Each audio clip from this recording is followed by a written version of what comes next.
Okay, hello everybody. My name is Jake Kurth. I'm with Leeds Forensic Systems. I have to apologize for the delay getting started today. Just getting some things technology-wise figured out on how to do to today's live stream. We're pretty excited today because I'm joined by California DOJ Bureau of Forensic Services, Libby Schreiber. And Libby's going to be presenting about their usage of the Leeds Spectral Vision system and some tips and tricks that she's learned over the years of using it. If anybody watched or visited the digital Bodhi meeting last year, this is going to be very similar to that talk that we gave, but this time you get to see it on YouTube, so I hope you enjoy it. The way this is going to work is this introduction of Libby, obviously, and then what we're going to do is transition over to the presentation, and she'll take it away and introduce herself and go through it. And then at the end, I'll be monitoring the chat. So if you have a Google account and feel comfortable signing in, you can ask questions in the chat window that's over to, I believe, the right. And I'll be watching, and then I'll feed those questions to Libby at the end, that type of thing. So I think, without further ado, Libby, are you ready? You ready to go? I am ready. Thanks, Jake. Okay, let's me transition. So also a quick note, this is a live stream, and it is coming to you live from our offices in Minneapolis and through Microsoft Teams all the way out in California. So sometimes things do happen. We do lose connection, but please bear with us while we try to bring things back. Great. Thanks, Jake. Thanks for having me this morning and this afternoon for those of you that are Midwest East Coasters. And Jake and I are coming to you live with our COVID hair today. So I am going to be discussing the tips and tricks that I've learned along the way using the LSV. And just as Jake said, I am a senior criminalist with the California DOJ Central Valley Crime Lab, which is located in Ripon, California. So those of you that are not familiar, it's a tiny town, about 15,000 people. We're about an hour south of Sacramento and an hour and a half east of San Francisco. So I'm going to go over, just give you a little background about myself. So I've worked for DOJ since 1994. And and that's all been at the Central Valley Lab. Prior to that, when I was a student at Humboldt State University, I did my senior project at our Eureka Lab from 1990 to 1994. Didn't take me that many years to do my project, but after I finished my project, then I continued volunteering there to keep my foot in the door. And I was hired in the Central Valley Lab in 1994. So I began my career in the controlled substances section. Also worked in clandestine drug labs, the breath alcohol program, and then I moved into the biology program in approximately 2000. And I have been a primary crime scene responder since about 1997-98. I examine about 200 to 225 cases a year, biology screening. So sexual assaults, homicides, assaults, lots of trace swabbing lately. As a senior criminalist, it is our job to train fellow criminalists. I do talks for detectives, nurses, advocates, students, been giving talks at the colleges, local colleges for several years, and to the DDAs in the collection and evidence and examination of biological evidence. And after we got the LSV, I have consulted with several different labs on purchases of the LSV, whether or not it was useful, and whether or not they're using it correctly as far as screening goes. So DOJ purchased 11 of the LSV systems through a grant in 2012, and one was purchased for each of our field labs, and one for the Richmond Jan-Bashinsky DNA lab. So we do have 11, we have 10 field labs and one DNA lab, which is located in Richmond, California. So prior to using the LSV, we went through kind of a myriad of different tools. UV, we started with a handheld UV light, which if you've ever used a UV handheld light, you know that it's not very powerful, long wave or short wave. I feel like now that we have this more modern technology, we probably missed certain stains using that UV handheld light. Then we progressed into the Lumilight and then the Crime Scope, and we have crime lights in our crime scene van. So we started with the LSV, and now we have moved on to the LSV2 system. And just the pictorial image there, that is the service area. Those are all of our laboratories through DOJ, and those are our service areas. So the Central Valley Lab, you can see we cover 5 counties, and we are a high production lab. We have about 35 employees, and we are a full service lab. Just as a quick note, this is what the LSV system looks like. The idea is that we have the LSV as an imaging system, an ALS imaging system, but ultimately what it comes down to is that it is a alternative light source with a camera that's on a long articulated arm that can float above your evidence table and has ranges from the ultraviolet into the infrared. So you can see how it's kind of positioned over the table, and it's all driven by software that's loaded in a little monitor cart that's off to the side. So for those, Libby's talking about her usage of the system in California, at the California labs, but something I like to just point out to people who have questions about ongoing training, ALS screening, things like that, is we have quite a few LSV systems globally, but also just in the North American area. This is kind of where the broader LSV neighborhood is. So odds are good you might be near a lab that has an LSV, if you have an LSV, and you can reach out and ask them and how they're using it, that type of thing. You can clearly see we've got a lot of labs in California, but it's also pretty spread across the United States and Canada too. If you ever have any questions, curious about it, and you want to know stuff on the technical side, not wavelength stuff, but daily screening usage, feel free to contact me. I'm happy to answer any questions regarding that. Okay, so I'm going to just jump right in. What I use this for mostly on a daily basis is searching either for semen or blood. It can also be used for saliva, but much less fluorescence on saliva. But I had worked a weekend, I was working on a weekend, and I had this black pair of pants, and this was a pair of pants that belonged to a suspect. And I was searching for victim blood on this pair of pants. And oftentimes, you know, if you're working with dark fabric, it's going to absorb the light differently.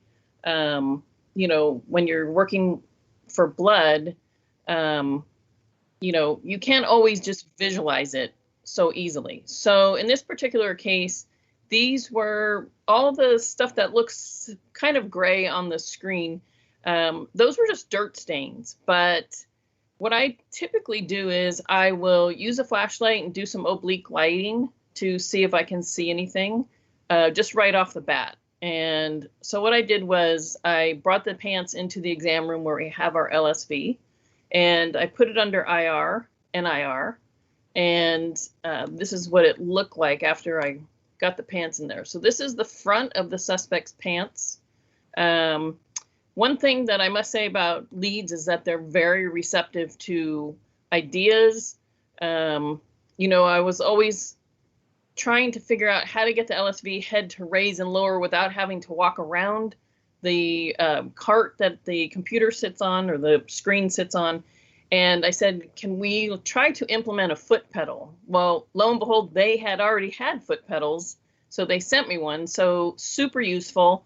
It's closer to where you're doing your exam. You can use it, elevate and lower the head very easily. And that's what the picture is on the bottom right. So this is the pair of pants, the front of the suspect's pants in normal light, and then the front of the suspect's pants in under IR. And when you're using IR, you don't have to have the overhead lights out. Typically, I don't. I kind of like not to turn the lights out, because what it allows me to do is it allows me to, if I'm seeing something under IR, then I can look at the pair of pants or this, whatever the item is, and I can kind of see exactly where it is that I need to go test. So those are the parameters. The presets, I love having the presets on there. I can just go to blood search, and then the filters and the lights automatically adjust to that. And so we use the IR and the IR LP 830 nanometers, and the light is the IR 850 nanometers. So pretty much everything I tested on the front of these pants kept coming up LMG negative. And for those of you who don't know, LMG is the presumptive chemical test, leukomalachite green, that we use to screen for blood. So you can see there are several like little what appear to be like circular stains on the lower front portion of the leg of this pants. And this is the right front leg. A couple stains were observed here, a small one and a slightly larger one. And so here is a little closer view of the areas that I was focusing on. So there was an LMG positive stain on that lower portion of the right front leg. And you can see under IR, under natural light, you can't even see the stain. I couldn't see it with oblique light. I couldn't see it using the white light. But when I put it under IR, clearly I could see a distinct round stain, very small, but I could see a slightly larger stain just below that. And the upper stain turned out to be LMG positive, and the lower stain was LMG negative. So what that allowed me to do was it allowed me to sample the upper stain for our DNA analysts to move forward on analysis, on DNA analysis. Unfortunately, in this case, the profile came back to the suspect, and this was his pair of pants. So he had his own blood on his own pair of pants. This is the back of the pants. So same thing under normal light and then under the IR, NIR settings. There were fewer areas that I saw under the IR, which typically if someone commits a crime, we find more staining on the front of their clothing than the back of their clothing. But what I want to point out on the IR, NIR, you can see that there are variations in the intensity of the color where there are stains, but also where there are creases in the clothing items.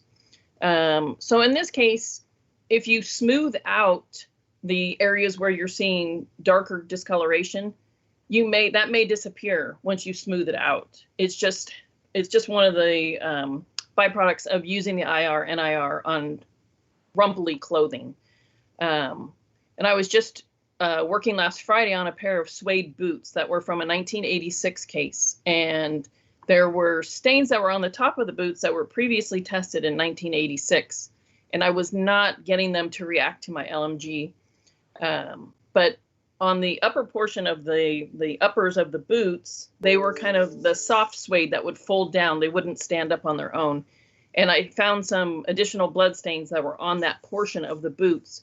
And so what I did was, which this is a trick I just found out not too long ago, if you're trying to capture an image and you only have one hand and you don't want to touch the mouse and go up and capture the image, you can hit the space bar and it will capture the image for you.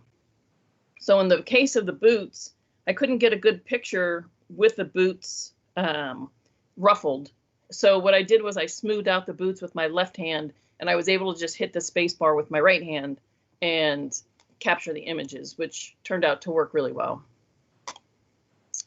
Okay, so screening something for blood, sometimes we don't always visualize it right away. And depending on how old the stains are, you may not be able to visualize it at all. So photo credits on these two photos go to Cordelia Willis from the Santa Clara County Crime Lab. These two images I'm going to show you showed up on our LSV system, and I never knew where they were, but I just did a recent conference, and Cordelia said that those were her photos. So I want to make sure she gets credit for that. So this to me looks like a t-shirt in the image. But when we add the IR, NIR, what happens is it drops out the background image of all of that color. And we now can see that this is a button-up shirt. And all of the areas of darker staining, those, I don't know what her results were, but that would be the place to go to test for blood. So we don't always just use it for clothing items. Our firearms people use it for gunshot residue. Latent print people can use it for impression evidence. This was a knife that I had in a case, and I was trying to identify whether or not there was any blood on the knife or inside the sheath. And I could see visually that there was something etched on the blade. And sometimes people etch their names on the blade, kind of wishful thinking.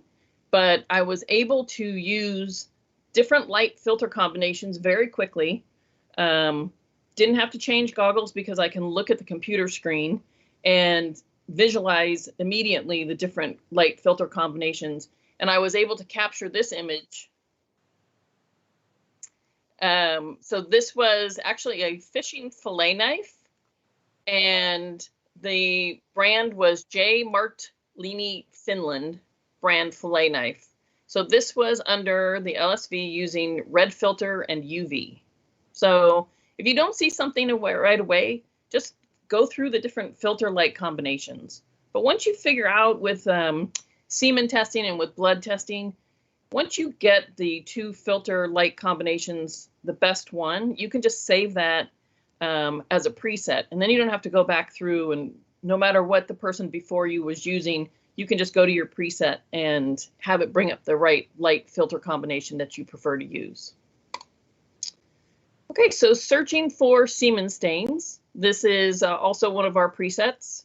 And in our case, what we typically find, I use the orange light or orange filter, the 550 to 700 nanometer with the blue light, 455 nanometers.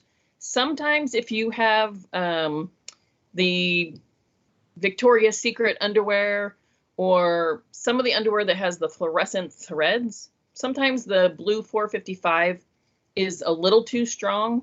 So I will go to the 400, but just go back and forth and see which one gives you a better information. So this was one of my cases where the victim claimed that she was sexually assaulted in her garage, and she was sexually assaulted on or near this puppy pad. And she said that the suspect ejaculated on this puppy pad. So in the center photo, this is what it looked like in just normal light. And you can see that there are some discoloration stains down near the bottom left. But, you know, if you're going to take these photos to court, that doesn't really give any additional information to jurors who are looking at this. So the photo on the right is using the LSV. And now, bam, you can see all of those areas that were really bright, really fluoresced, and all of those areas were AP positive. And let's see if my next photo is, yep, there we go. So what I did was I selected this one photo or this one spot, and that's what I ended up going forward to test. And in that particular case, I observed 10 to 200 heads, sperm heads per field on the slide I was looking at. So that is a rarity in these days. We very rarely see that many sperm heads when we're searching slides these days. So then I can use this again for court, and jurors will be like, now I can see exactly what she's talking about because I can take these photos to court. Prior to having the LSV, we tried several different methods of using red filters, holding them in front of the camera, the digital camera. We tried different things, and it just never worked. The photos never worked. And what we would end up doing is we would just use a Sharpie and we would write on the actual clothing item. And then that's what the jurors would see. They would just see blue Sharpie marks. So now with the ability of this camera, and they make great court presentations. Okay, so here's kind of what I was talking about. This is a No Boundaries brand, I believe. It's a Target brand. We get a lot of underwear, panties from No Boundaries and Victoria's Secret Pink. And so what you can see on the lower photo on the right is that some of that thread really is fluorescing. And I've tried a bunch of different things. I've tried putting brown paper over the thread. Sometimes it's so fluorescent that you can even see it through the brown paper. So if you guys have tips and tricks on what you do when you're looking at fluorescent fabrics, please shoot me an email, because I've tried several different things and they haven't been totally successful. So here's a closer view of the crotch area. Upper photograph on the left is using the LSV, and then the lower photograph on the right is in normal light. And so this is, in my actual notes, I would have all of the areas where I took small cuttings and tested. And so in this particular case, I tested 2 areas, with AP, P30, and made a slide. And so the stain that's in the back of the crotch area gave me a P30 positive and weak AP positive on my overlay. So I could indicate that I identified seminal fluid, just no sperm were observed on the slide. But that gives me an area to take a cutting for our DNA analysts. Okay, so a lot of our clothing items, you know, is either black, dark blue, dark gray, dark red. What I have discovered is that when you are looking for semen on something that's dark clothing, black, we get a lot of black clothing items. Sometimes it's really difficult that most of the light just gets absorbed into the fabric. So what I have discovered is that if you turn on one of your lights, excuse me, in the exam room at a very low level and just play with that up and down with your light, and what'll happen is you can actually lighten up the black fabric, and you know, it helps you to visualize areas that you might want to test. So in this particular area, on this back waistband, there were some areas that I observed with the LSV. And here's a little bit closer area of the crotch. And again, getting a little bit closer up, I could see some definite white discoloration under the LSV. And that area that I sampled, I was able to find 5 sperm heads, and I had a weak P30. So again, I would not have seen that. You can't see it in the natural light, and I would not have been able to visualize that without the LSV.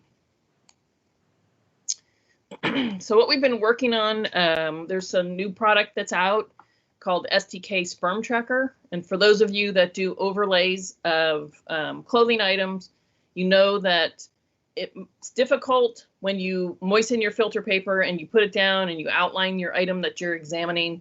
When you take it off to add your chemicals to the filter paper to look for color changes, if you try to realign the filter paper back onto your clothing item, oftentimes it doesn't align back correctly. So Axo Science out of France has a product that they say is proprietary paper that you moisten and you put on top of your item. And when you use UV light, you can see the semen stains through the paper without even having to lift it.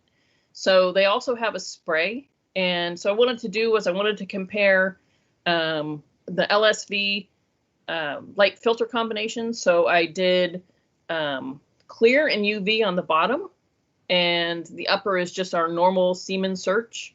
And what I found was with the spray, they say that it's used for solid surfaces, not good for clothing items. And then the paper is good for the clothing items. So you can see that what I did was I laid a semen stain on each piece of those items. So there was a Kim wipe, a rock, a stick, paper plate, a piece of glass, a binder clip, a leaf, and a water bottle. And in the upper photograph under our normal search techniques, you could see the stains, but if you look at the lower photograph using the UV, you can really see those semen stains. So this is something that's up and coming, and I think it works really well with the LSV because now you can visualize it, you can see it, you can photograph it, and it's just a really useful tool. We haven't purchased any of the sperm tracker stuff as of yet. Okay, so in summary, I just wanted to tell you to not be afraid to try different light filter combinations. Every piece of evidence, every clothing item, every fabric, everything, like, it absorbs and you know, fluoresces differently. So it's so quick and easy to just filter, to, you know, click through the different light filter combos. The head adjusts very quickly. And for us, the LSV is not a confirmatory test for blood or semen. We just consider it another tool in our toolbox to help visualize possible biological materials. And sometimes you see nothing. It just depends on the fabric. But sometimes you see, like that pair of black pants, that little tiny blood stain. that's the money. That's where you really can utilize this tool. And I love that I can take these pictures to court now, and they put them up on the Elmo, and they're great court displays. And your case folders will be improved by using this because of your photographs, and you're able to document. And there's far more capacity that the software, the LSV software has, where you can actually measure stains. You can make notations on the photographs. I don't typically utilize that. I just put a SD card into the instrument, into the computer, and then take the SD card back, and I use PowerPoint to do my notes. So that is all I have. Okay, thanks, Libby. Yeah, I have Mike. Oh, and I got to get Libby back. Like I said, technology.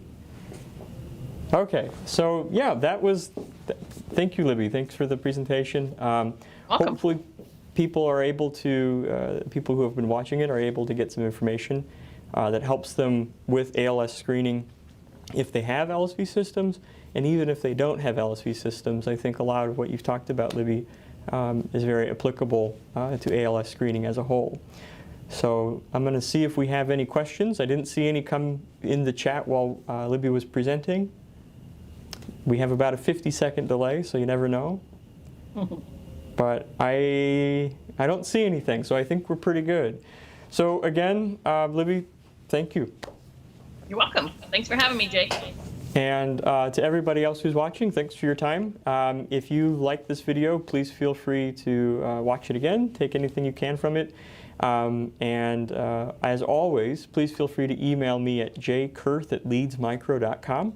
If you have other things, other topics that you would like us to present on, talk about with regards to the LSV or any of our other products. This is something we do weekly, and our goal is to have interesting, helpful tips and present them to you. So if there's no other questions, doesn't look like it, thanks everybody, thanks Libby, and we'll see you next time.